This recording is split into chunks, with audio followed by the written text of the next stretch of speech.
Shalom, shalom, paz e amor do Messias para todos os irmãos. Irmãos, eu precisei interromper a primeira parte do vídeo, né? Eu estava falando a respeito das 12 profecias atemporais, né? E eu vinha tratando a questão da temporalidade. Eu até cheguei a citar que o Cordeiro, ele foi morto desde a fundação do mundo, tá bom?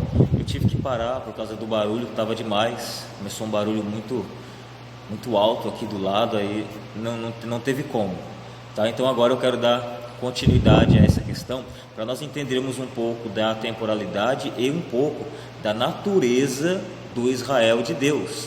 Qual é a natureza, a essência dessa questão? Israel de Deus, o povo de Deus. O povo de Deus é determinado por um pedaço de terra, por uma parte geográfica específica no planeta, no nosso mundo, ou não? Ou onde você está Israel também. Então nós vamos entender um pouquinho dessa questão, tá bom? E assim, irmão, se você ainda não assistiu os vídeos anteriores, eu quero te convidar a assistir os vídeos anteriores a esse, tá bom? Na ordem que você quiser assistir. Também quero te convidar a se inscrever no canal, a curtir e compartilhar os vídeos, e ainda pedir para que você faça uma visita no Metafisicamente, tá bom? É o canal do nosso irmão Samuel Benigni, e lá você vai ter informações maravilhosas, a quais vão te acrescentar muito.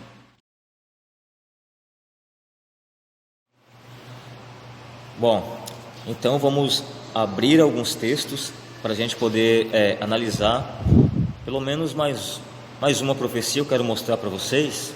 Vamos apertar aqui em Dan para a gente poder acompanhar o texto.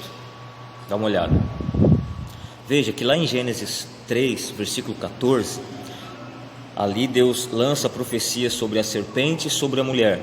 O verso 15 sobre a mulher especificamente. No verso 14, Deus fala que a serpente, ela comerá o pó da terra, tá bom? Nós entendemos ali que Deus está falando com a entidade, com o espírito, não com uma cobra, tá bom? Então Deus está falando com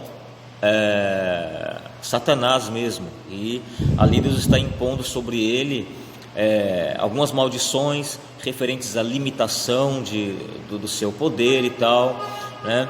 E algumas questões. Mas como isso é passado? Qual é o código que Deus usa? Qual é a linguagem que Deus usa? Pó da terra comerás, vai rastejar seu ventre sobre a terra e tal. Pois bem, essa profecia, que é uma profecia no seu aspecto negativo, não é apenas para a pessoa de Satanás, é também para os seus descendentes. Como assim seus descendentes? Vamos ler mais um texto agora. Miqueias 7,17. Perceba, a profecia ela não ficou restrita apenas a uma pessoa. Veja o que diz aqui para as nações que não reconhecem ou que estão contra contra nosso Deus, tá? Lamberão o pó como serpentes. Veja, é a mesma coisa que foi dito para Satanás: comerá pó. Lamberão pó como serpentes, como répteis da terra, tremendo sairão dos seus esconderijos, com pavor virão ao Senhor, nosso Deus, e terão medo de ti. Então você percebe que a profecia, ela transcende o tempo, ela é atemporal, e ela foi feita para o indivíduo e também para todos os seus descendentes, tá? Assim como é no caso de Isaac, é para Isaac e para os seus descendentes, vai se cumprir em Isaac e nos seus descendentes também. Tanto a profecia no seu aspecto positivo, como no seu aspecto negativo, aquilo que nós chamamos de maldição ou coisa do tipo, tá? Então, foi feito para Satanás, mas também para os seus descendentes, os que não são filhos de Deus. Quem são esses, né, que nós estamos chamando de, aqui em Miqueias 7, é dito que são as nações, os povos, né? Quem são esses? Vamos ver quem eles são, tá?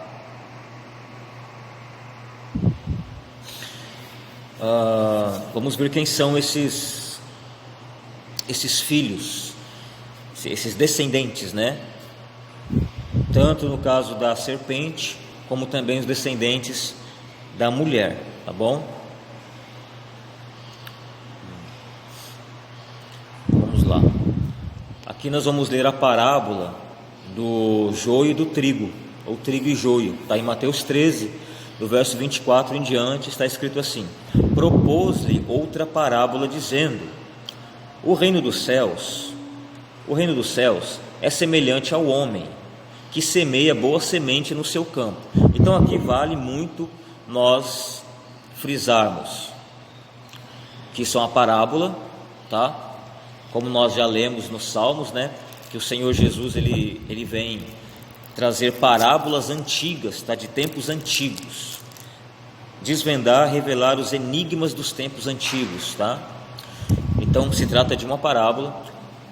O conteúdo dessa parábola, ela vai falar a respeito do que é uma realidade sobre o reino dos céus, tá?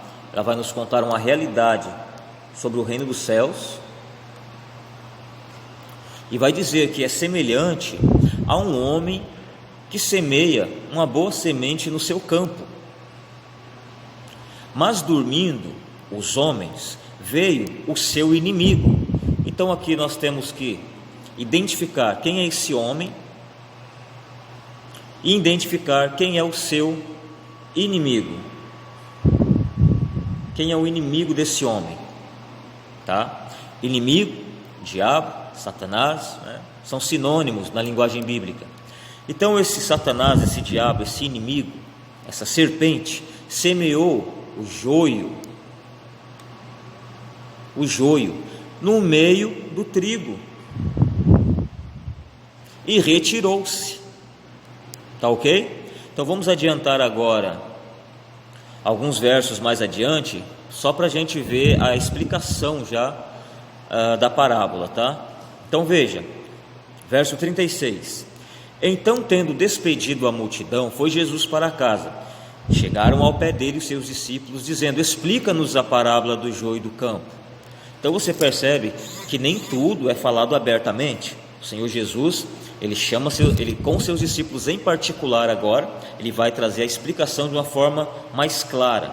Os outros que estavam ouvindo o Senhor Jesus lá, eles vão ter que ficar meditando, e no tempo certo eles vão entendendo, tá? Mas esses aqui, que são os 12 do Senhor Jesus, eles estão passando por algo mais intensivo. Então o Senhor Jesus vai revelar para eles de forma um pouco mais clara, tá? E aí o Senhor Jesus vai explicar: explica-nos a parábola. E verso 37: e ele respondendo disse-lhes: o que semeia a boa semente é o filho do homem. O campo é o mundo. Vou marcar aqui para a gente não perder, tá? Então, o campo é o mundo. A boa semente são os filhos do reino. Os joios são os filhos do maligno, ou os filhos do inimigo, como nós lemos anteriormente. Então a explicação do Senhor Jesus é bem clara: o mundo é o campo, o filho do homem é quem está semeando quem? Semeando os filhos do reino sobre esse campo.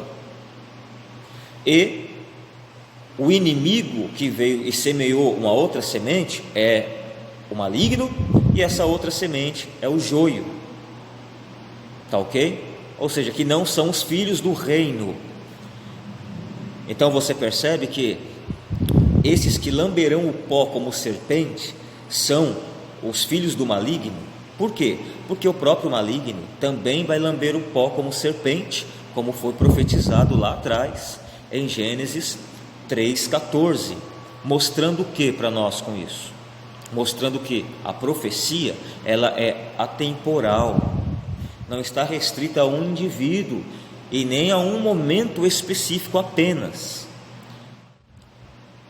entende?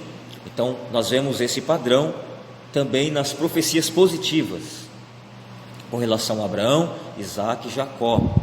E como eu falei no vídeo anterior, na parte 1, quando chega ali na parte de José, na profecia sobre José, você vai perceber que ali são muitos aspectos proféticos que vão se enquadrar com o Senhor Jesus, vão se enquadrar com Yeshua, vão se enquadrar nele, se enquadram e apontam para o futuro de modo escatológico, mas também apontam para um passado, uma história oculta, que esse tipo de conhecimento é passado de uma forma diferente para aqueles que estão mais próximos, vamos dizer assim, como é o caso dos discípulos aqui, estão mais na casa com o Senhor Jesus, e ele explica de uma maneira mais clara para eles, porque tinha um propósito para isso.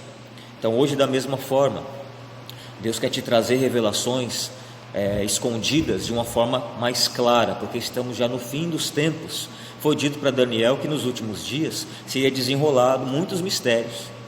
Daniel, sela esse livro, porque tem um momento certo para que tudo seja desvendado.